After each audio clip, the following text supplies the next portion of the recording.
Welcome back to another episode of Lush Life No Labels, a podcast where I talk about the struggles and joys of self improvement, anywhere from relationships, career, wellness, and more. I'm Fatu. I have a little fun fact for you today, finance edition, just to be on theme with today's topic. If you didn't know, according to the Federal Credit Union, if you have a creased, crumpled, or wrinkled dollar bill, US dollar specifically, you can make it look new by pressing it with your iron. The actual fun fact here is that US dollars are made of 75% cotton and 25% linen. So it's actually a fabric and it's very, very sustainable and organic.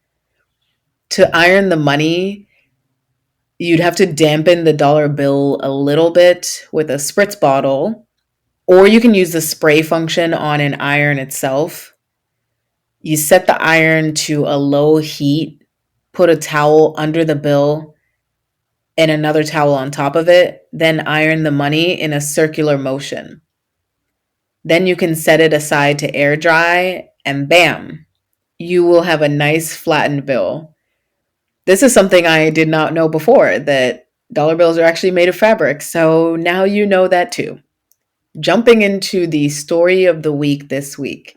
It's actually inspired by one of my friends who recently started a side hustle as a trader, which is interesting because this is one of my few friends who I actually talk about investing with in depth. And I've seen this friend grow in terms of their knowledge and skills in investing. And I'm very happy that not only are they investing, but they're also making money off of the side hustle that they have, which is pretty cool.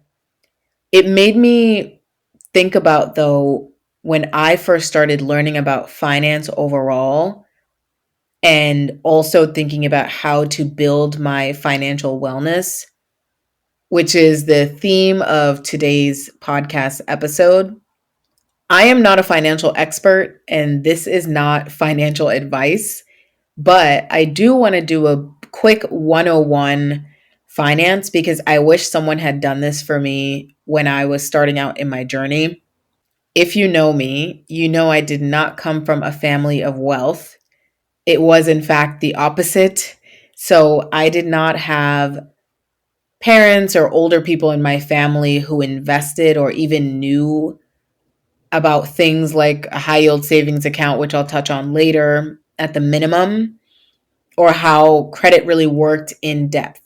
So, I want to talk a bit about what I know for anyone else who is starting their financial wellness journey, whether you've been in the US for a long time, whether you are new to the country, or just living anywhere else, because these can be good tips overall.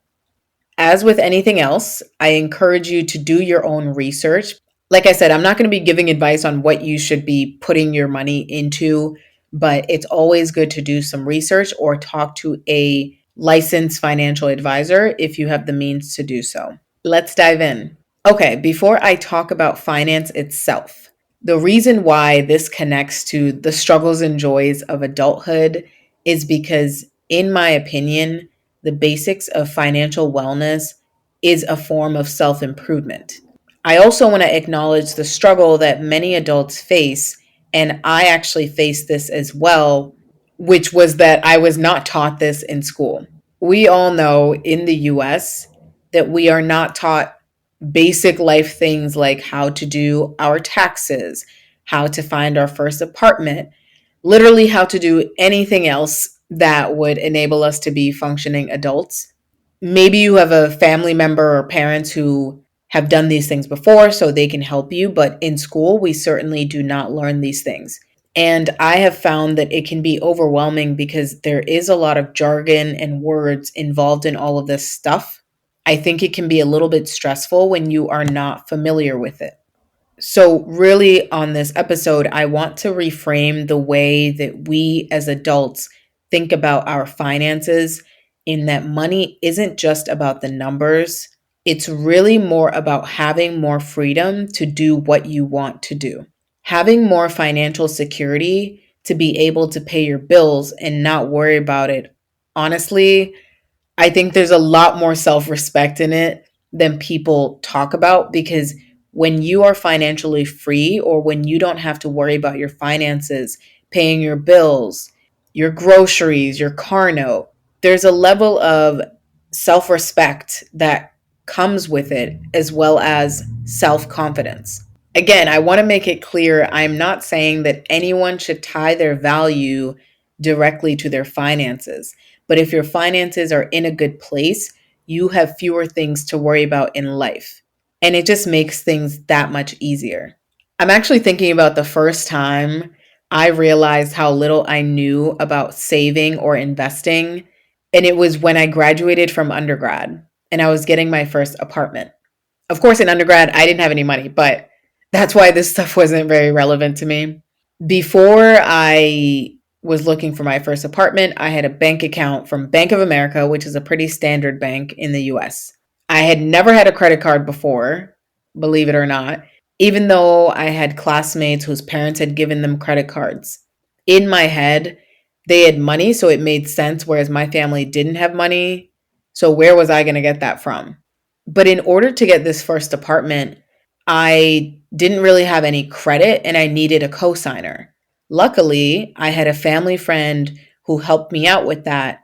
But that was really the first time I realized that I had no idea what finance basically was. And that's when I started to learn, because then I got one of those credit cards where it was a limit of $300, and then you paid it off basically. Like, you gave the money and then you paid it, and then they said, okay, here, you have some credit now. So that's how I actually got my first line of credit, was just doing this like debit credit T type of thing that was very, very basic. And then it gave me my first basic level of credit card that I could get. And then when I started my first full time job in management consulting, I would hear people talk about investing and doing all of these things. And I was like, wait, I didn't know what any of those words meant. And I felt so dumb, even though I was obviously not. In the moment, though, I just was like, oh, I'm so over in my head. I don't know what any of this stuff is. Now I know a lot more, but at the time I felt very out of place because I was working in a corporate job that paid, but I didn't know how to use any of the money outside of paying my standard bills and putting it into my standard savings account. Like I said, I felt ignorant because I had no idea what was going on. No one had ever really taught me. And then I started wondering how all of these people knew about all of these things. Turns out a lot of their parents taught them, and it's great that they had that. I think when you have examples of people who already have a certain number of knowledge, then you are able to learn that from them. But I wasn't so lucky growing up. So if you are someone like that, do not feel like you're alone, because you are certainly not. We've all been there. It's really just about starting your journey slowly and learning little by little about what these different words mean, and figuring out what would work best for you. Because what might work for me may not work for you. So let's dive in. I mentioned before that, in my opinion, financial wellness is part of self improvement. Why is that? Well, because money can serve both as a source of stress and as a tool for empowerment. If you don't have a lot of money, you're stressed because you're running around trying to figure out how to pay for the things that you need to pay for. But also, you may have heard the phrase, more money, more problems, right? That's kind of true in a way, because the more money you have, then you have to actually learn how to manage it and not lose it. But to me, empowerment means that you just have more freedom to do what you want. And in our society, let's be honest, we all know that money talks. So there's a lot of control and power that you can have when you have more money. And it gives you the ability to control more of your life as well. The more money you have in our society, the way that it's built, the more you can answer to yourself and not other people. The other thing too is that having poor financial literacy as we get into our 30s especially can hold some people back from opportunities like moving, being able to travel, being able to have career pivots. But overall, like I said, the joyous side of the financial wellness piece is building confidence when you finally understand your money and what it can do for you. So let's talk about what all goes into this stuff. So, just starting with the basics of financial accounts. I'm sure we all know about checkings accounts and savings accounts. Checkings accounts to me are essentially where your day to day money lives. Your checking account is like your wallet where money flows in and out for those daily life things. And most people's paychecks go into a checkings account through the direct deposit from their company. Like I said, I had a checkings account since high school. Basically, everyone has one of these because it's the most standard to keep. It doesn't cost any money to have a checkings account. And you can basically just get a savings and checkings account in the same company. The thing to note about these is that you don't get any extra money for keeping your money in there. Some banks will give you maybe a few cents, a few dollars a month, depending on how much you have stored. But the point is that the money you put in there will stay the same. And it's just, again, where you take the money to pay your bills, your groceries, and other spendings. The savings account is more like your safety net or a rainy day where it's money that you keep aside or you're supposed to for unexpected things. Some people keep their emergency funds in their savings account because it's easy to grab it. It's not tied up in anything. And like I said, you can have a savings account in the same basic account that you have with your checkings account. But there are also high yield savings accounts. And a high yield pays a higher interest rate on the deposits that you have than a traditional savings account. So it kind of helps you grow your money a little bit faster than you would at Bank of America because you earn a little bit more.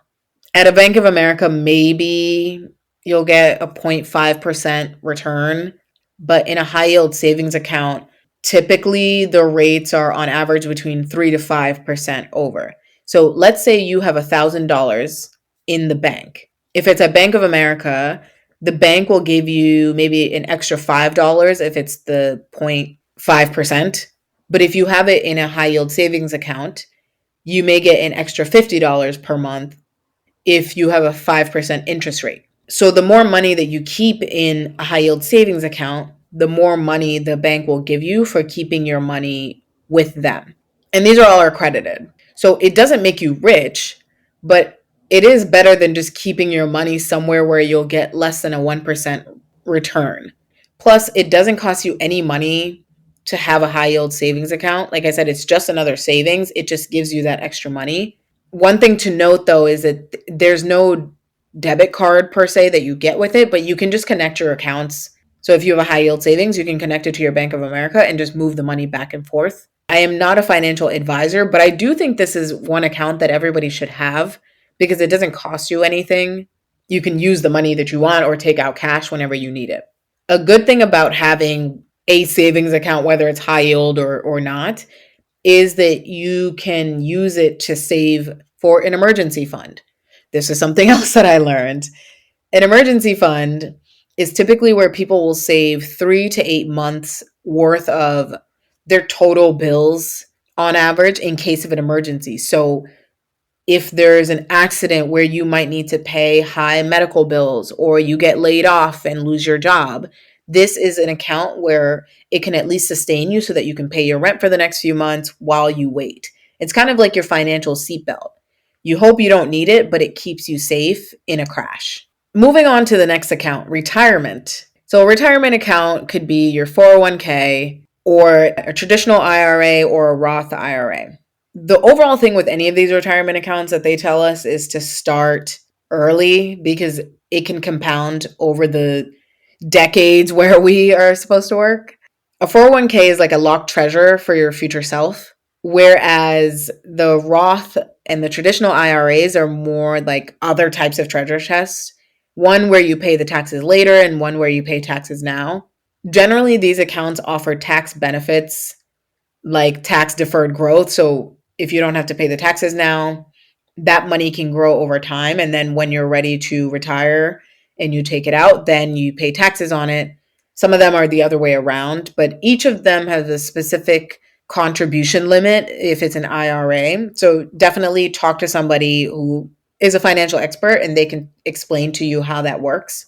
Many companies offer the 401k as a benefit, and a lot of companies now have a percentage match. So you put in a certain percentage that is taken out of your paycheck, and then your company will add on that same percentage as well. So it's kind of like they're giving you extra money for you saving long term for retirement. But overall, these things will help manage your long term retirement goals if that is something that you want, if you want to make sure you have some sort of cushion for when you retire. Now, other types that are not just saving or putting in the money there are investment accounts.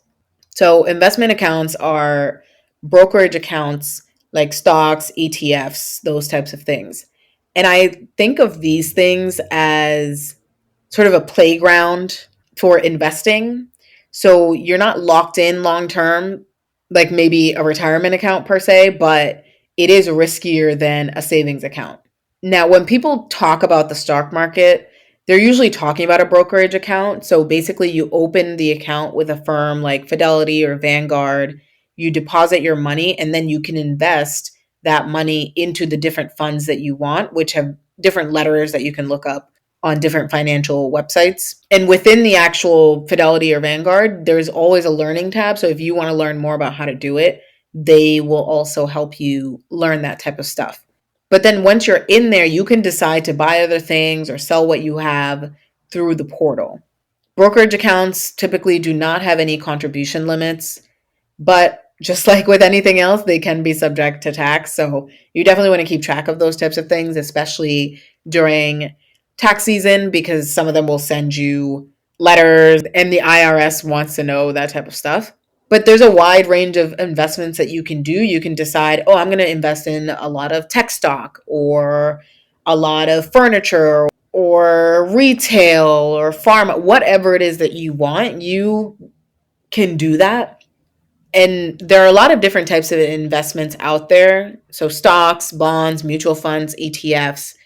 This is Investing 101, so I'm not going to go through the definitions of all of those, but these are ways for you to grow your money. And unlike the sort of savings account type of things, you have, even though it's riskier because the stock could go down, it's also higher reward because your stock could go up a lot. I mentioned in my story of the week that one of my friends recently started a side hustle doing trading. And that's much more active, though. That sort of requires you to be looking at the stock market almost every single day. Whereas you can decide what type of investor you are. You can be more passive, where you just sort of buy something and then you'll check it every few months or just leave it. Or you can be active, where you check it much more frequently. But that is up to you. You can learn about all of these things. This is how I learned about them a lot of the time online. There are screeners online, there's analyst ratings, news, different charting tools that you can use to sort of see how stocks are moving before you decide whether to buy or sell something. So it really depends on you if you want to set it and forget it, have a person actually manage it through one of these brokerage companies, or you can be more active in the trading, buying, and selling. But no matter what you choose to do, it's important. And I'm going to stress this, it is very important to diversify your investments because you do not want to put all your eggs in one basket. If you're going to learn anything from me for this episode, it's that you should always diversify your investments. Now, one of the things that I also want to talk about is saving in your 20s and your 30s, with an asterisk that I'm not a financial advisor. Rule of thumb that I learned is to build an emergency fund 3 to 6 months before you do any big investments like buying an expensive car or buying a house or whatever. If you're buying a house, you definitely need an emergency fund. That's just a given, right? The benefits of saving early for any of these cases, though, is compound interest. It's kind of like your superpower because you start now and then in the next 10, 20, 30 years, those things will build up more and more. And you'll look back and be like, oh, wow, I put in the $1,000, but now it has actually grown to be XYZ. So it's good to start off that way. So then you can just continue to build and move on from there. Obviously, there are struggles to investing or saving, right? You may be in student debt and it's hard for you to save money. You can just barely pay your bills every month, or you start a job that has a lower salary and it's hard to save or invest, or just other lifestyle pressures that you may have as well. That is all very understandable. I'm saying this just so that you're aware of it. And if you could start saving $50, then start saving $50. There's definitely awareness that there are all of these other financial struggles that we may be facing that make it hard for us to either save money or to invest money. The joys of doing this are that you can watch your savings grow over time and it can give you a peace of mind over time. Honestly, I see seniors who can't retire because they don't have enough money saved and have to work until their late 70s or 80s or until they die. If you live in the US and you read the news, I'm sure you have also seen these types of examples. So it's not far fetched to say that people in this country do struggle with retirement. And that's why I think people start saying, it is important to look at that and see if there's anywhere where you can start saving if you have the means to do so.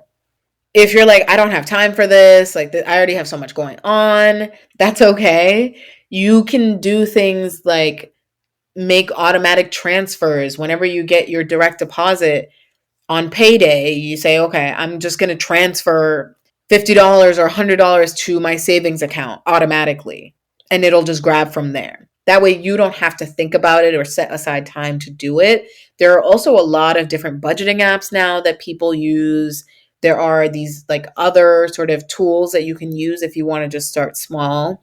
And if you work for some companies, some of the benefits that you have actually are that you can talk to financial advisors to understand your goals and your risks.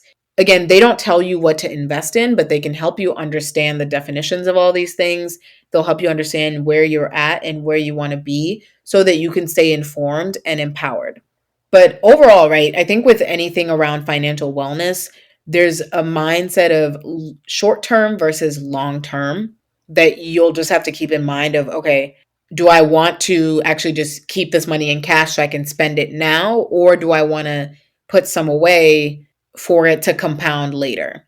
And there's also a myth that I hear people talk about of needing to be quote unquote rich to invest. You do not need to be rich to invest at all. You can start small. Basically, investing is just where you want to start. There's no limit to it. I don't know if anybody remembers this, but back in the day, right, people used to talk about, oh, I'm going to put a penny or a quarter in the piggy bank or in this jar. And then if you actually put in a quarter every month or every week or something, you're gonna see it eventually a year later and you're gonna have a couple $100s, I'm pretty sure.